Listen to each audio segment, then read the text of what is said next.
오늘은 출애굽기 묵상 69번째 시간이 되겠습니다.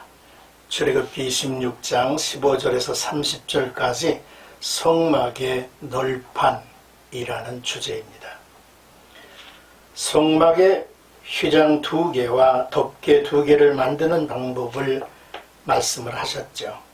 이는 성막이 인자이신 예수께서 입으신 옷과 같다고 볼 수 있습니다. 겉모양은 흠모할 것이 없어 보이며 계달의 장막처럼 볼품없으나 그 내면은 아름다움이 솔로몬의 휴장과 같음을 보여주기 때문이지요.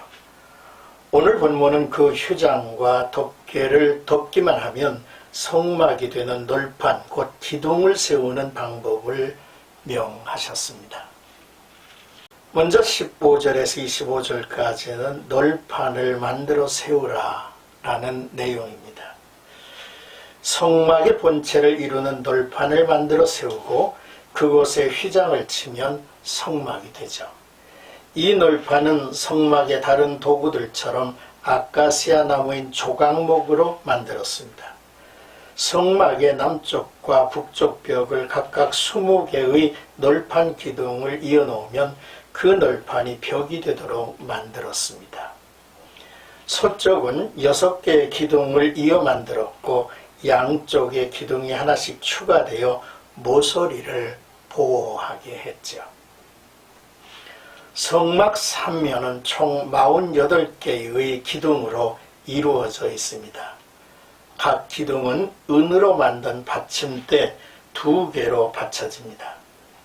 2개의 은받침이 널판 하나를 고정시킨 것은 성막이 흔들리지 않도록 견고하게 잡아 주어야 하기 때문입니다.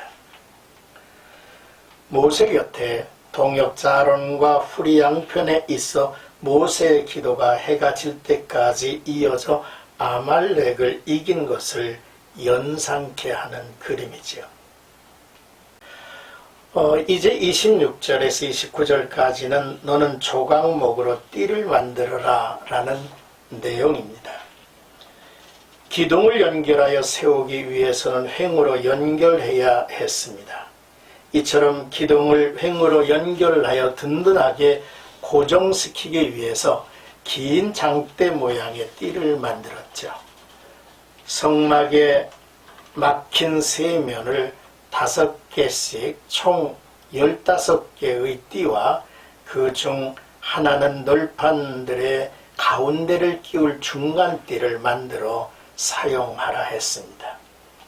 금으로 입혀 금고리를 연결했는데 이렇게 만든 기둥들은 가벼웠지만 강했고 성막을 돕는 휘장들을 지탱해 줄 만한 뼈대가 되었습니다. 성막의 전체적인 구조는 고정식으로 만들지 않았습니다. 성막을 다른 곳으로 옮길 경우 운반이 쉽고 재조립하기에 용이하도록 제작이 되었죠. 성막이 언제든지 이동할 수 있어야 하기 때문입니다. 이렇게 고정되지 않은 널판지와 받침대 등 각각의 재료가 긴밀하게 연결되어 견고하고 단단한 성막이 되는 것입니다. 광야 시대 하나님은 이스라엘에게 성막이 세워진 곳이 이스라엘의 정착지가 되리라 말씀하지 않으셨습니다. 하나님이 이끄시고 머물게 하시는 그곳에 성막을 옮겨 세우라 하셨습니다. 오늘 광야 교회 시대에 가져야 할 의식이 무엇인가를 일러주는 것 같습니다. 또한 교회는 성도 하나하나가 예수 그리스도의 몸으로 연합하여 한 몸을 이뤄가는 것입니다. 널판을 연결하는 띠는 교회를 이루는 성도들을 하나로 연결하여 하나 되게 하는 예수 그리스도의 사역을 의미하지요. 이렇게 견고하게 완성된 성막은 외부의 어떠한 변화에도 성막의 형태를 유지하며 굳건히 서 있게 했죠. 끝으로 30절 산에서 보인 양식대로 행하라 했습니다. 이스라엘 백성들이 성막을 만드는 모든 사항들은 하나님께서 시내산에서 모세를 통해 알려주신 것입니다. 그 상세한 내용과 의도를 이미 다 알려주시고 보여주셨습니다. 하나님은 성막에 대해 깊은 관심을 두셨고 상세한 명령에 대한 이스라엘의 온전한 순종을 요구하셨습니다.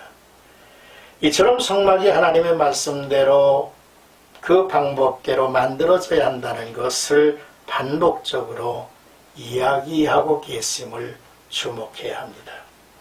이스라엘은 하나님의 말씀을 온전히 순종해야 했고 그렇게 하겠다고 언약을 맺은 백성들입니다. 이 말씀은 오늘에게도 적용이 됩니다. 성경은 하나님의 말씀을 다음과 같이 기록하고 있죠. 신명기 12장에 보면 내가 너희에게 명령하는 이 모든 말을 너희는 지켜 행하고 그것에 가감하지 말지니라 했습니다.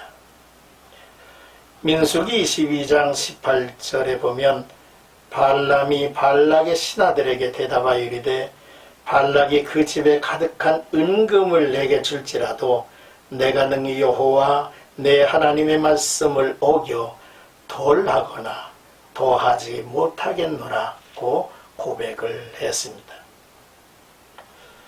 요한계시록을 보면 22장 18절 19절인데요. 내가 이 두루마리의 예언의 말씀을 듣는 모든 사람에게 증언하노니 만일 누구든지 이것들 외에 더하면 하나님이 이 두루마리 기록된 재앙들을 그에게 더하실 것이요 만일 누구든지 이 두루마리의 예언의 말씀에서 제하여 버리면 하나님이 이 두루마리에 기록된 생명나무와 및 거룩한 성에 참여함을 제하여 버리시리라 했습니다. 이처럼 하나님은 말씀하시는 분이고 우리는 그 말씀에 순종해야 할 사람들입니다. 하나님께서 하신 말씀은 가감할 수 없습니다. 있는 그대로 순종하는 것이 안전이고 축복이고 생명입니다. 오늘도 주의 말씀을 따라 사는 우리들의 걸음걸음에 힘차고 능력 있기를 주의 이름으로